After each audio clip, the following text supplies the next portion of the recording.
தலைவர் தம்பி தலைமையில் ரிவ்யூ பார்ப்போமா? அதுக்கு முன்னாடி இந்த மாதிரி எக்கச்சக்க மூவி ரிவ்யூஸை நீங்கள் மிஸ் பண்ணாமல் பார்க்கலாம். மறக்காம நம்மள ஃபாலோ பண்ணிக்கோங்க. ரொம்ப நாள் கழிச்சு ஒரு நல்ல கமர்ஷியல் படம் பார்த்த ஒரு ஃபீல் கிடச்சிதுங்க எனக்கு.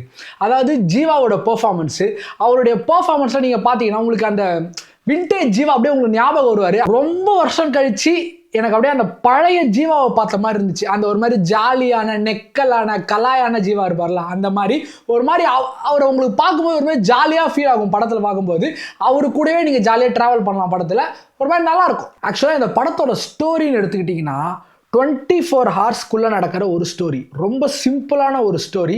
என்ன அப்படின்னு பார்த்தீங்கன்னா, ஜீவா வந்து ஒரு ஊர் தலைவராக இருப்பார். அந்த ஊரில் ஒரு கல்யாணம் நடக்கும். அந்த கல்யாணத்துக்கு இவர் போயிருப்பார்.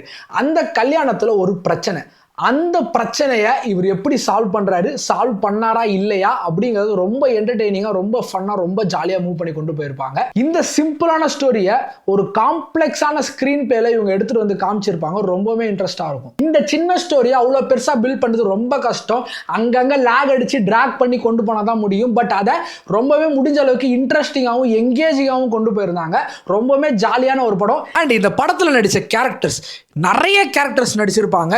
எல்லா கேரக்டர்ஸும் ரொம்ப சூப்பராக பெர்ஃபார்ம் பண்ணியிருப்பாங்க. ஜீவாவாக இருக்கட்டும், சௌமியாங்கிற கேரக்டரில் ஒருத்தவங்க பண்ணியிருப்பாங்க, அவங்களா இருக்கட்டும், தம்பிராமையா சாராக இருக்கட்டும், இளவரசி சாராக இருக்கட்டும், அண்ட் யூடியூபர்ஸ் நிறைய பேர் பெர்ஃபார்ம் பண்ணியிருப்பாங்க.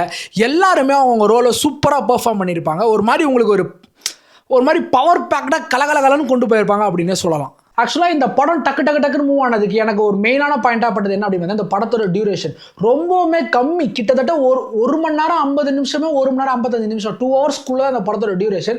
ஸோ அதனால் ஸ்க்ரீன் பிளே அவங்க ரொம்ப ட்ராக் பண்ண வேண்டியதில்லை. டக்கு நவுத்தி போய் ரொம்ப சூப்பராக அந்த படத்தை முடிச்சிருந்தாங்க. ரொம்பவுமே ஜாலியாக இருந்துச்சு. உங்கள் ஃப்ரெண்ட்ஸ் அண்ட் ஃபேமிலியோட தாராளமாக தேட்டரில் போய் கலகலன்னு சிரிச்சுட்டு வரலாம்.